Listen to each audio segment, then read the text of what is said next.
Music Theory, Trimester 2, Week 1. The other topic that we talked about was writing out the counts using eighth note subdivisions.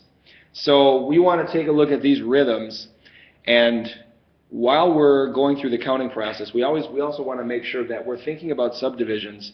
And we talked about note relationships, making sure that we understand how many eighth notes fit into each of the different notes that we see within a rhythm. So that all fit under that rhythm tree that we talked about during first trimester. So again, trying to build off of some of that previous knowledge as we go forward. So here we go. What we talked about was taking a look at these notes in this particular rhythm. We're writing out our subdivision. We use the 1 and 2 and 3 and 4 and to show 8 subdivisions of our 4 beats in each measure. So we break these up into each eighth note subdivision, 1 and 2 and 3 and 4 and. Next step is to go through each note that shows up and to circle how many eighth note pulses it receives. So first of all, we have our quarter note, which receives 2 eighth note pulses. So we're going to circle 2 subdivisions up top for that first note. Next, we have an eighth note, which receives 1 eighth note pulse.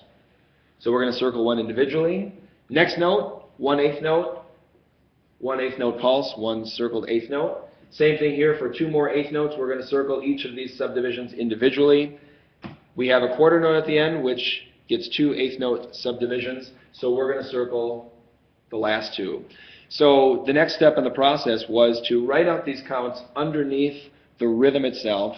And remember, when we have more than 1 subdivision that are circled at a time, that shows that the note sounds at the very first and the leftmost place, but the extra subdivisions that continue show the duration of that note lasting for more than just 1 eighth note pulse. So the way that we were going to write those is using that superscript font and attach that to the regular size note or subdivided note at that point. Let me show you.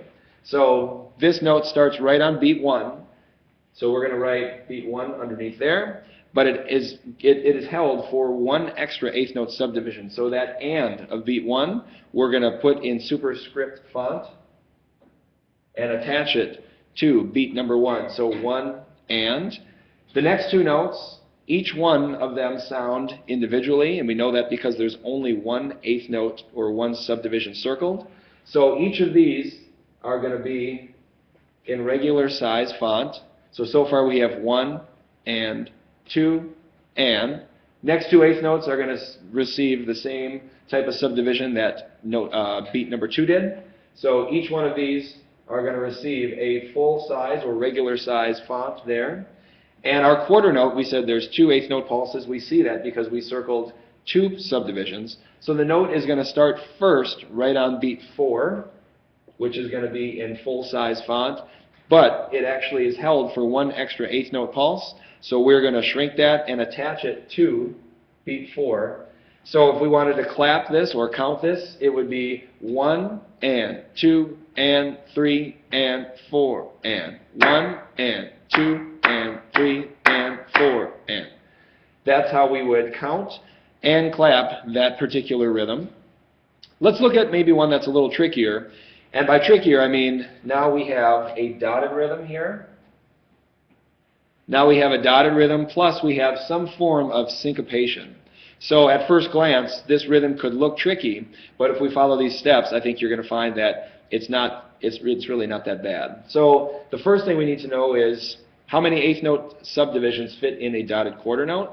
So remember, we talked trimester 1, a dotted rhythm receives 3 of the next smallest type of notes that can fit inside it. So here we go. We have a dotted quarter note, which means that we could fit 3 eighth notes inside of a dotted quarter note. So here's 1, 2, and 3. There's our 3 eighth note pulses right there. Next, we have a single eighth note, which equals 1. So we're going to circle that one. We are now to the next note, which is another eighth note. So we are going to circle that eighth note by itself. We have a quarter note, which we know has 2 eighth notes that equal 1 quarter note. So we circle those 2 subdivisions, and we have 1 final eighth note there, 1 final eighth note subdivision there.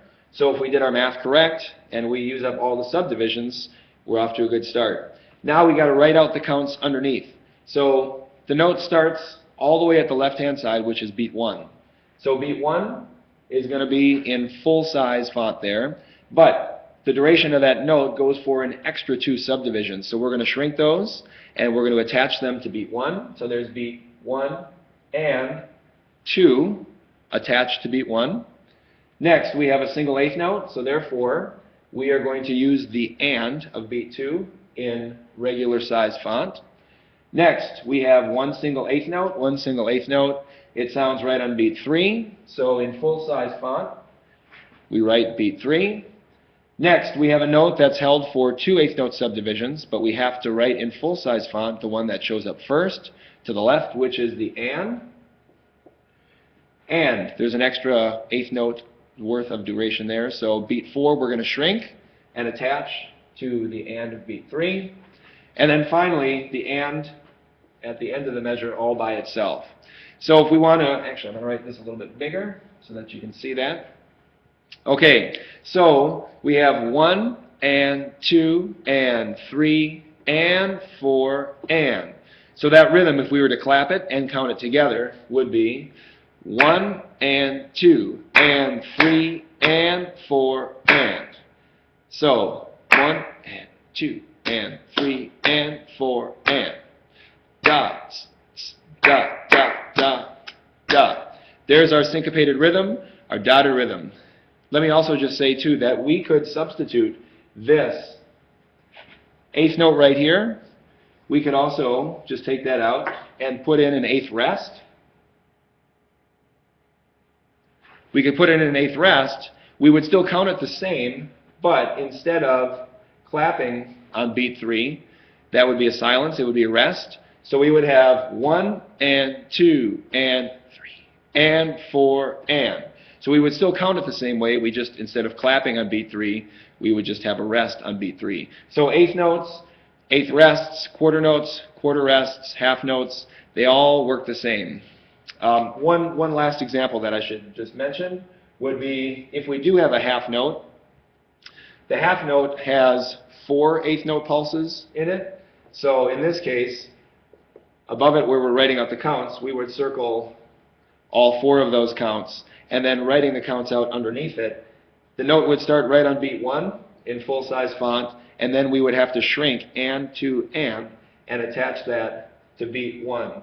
So a half note in this case would be 1 and 2 and then on with the rest of the measure. All right, so that's writing out the counts for eighth notes. See you back for week number 2, music theory.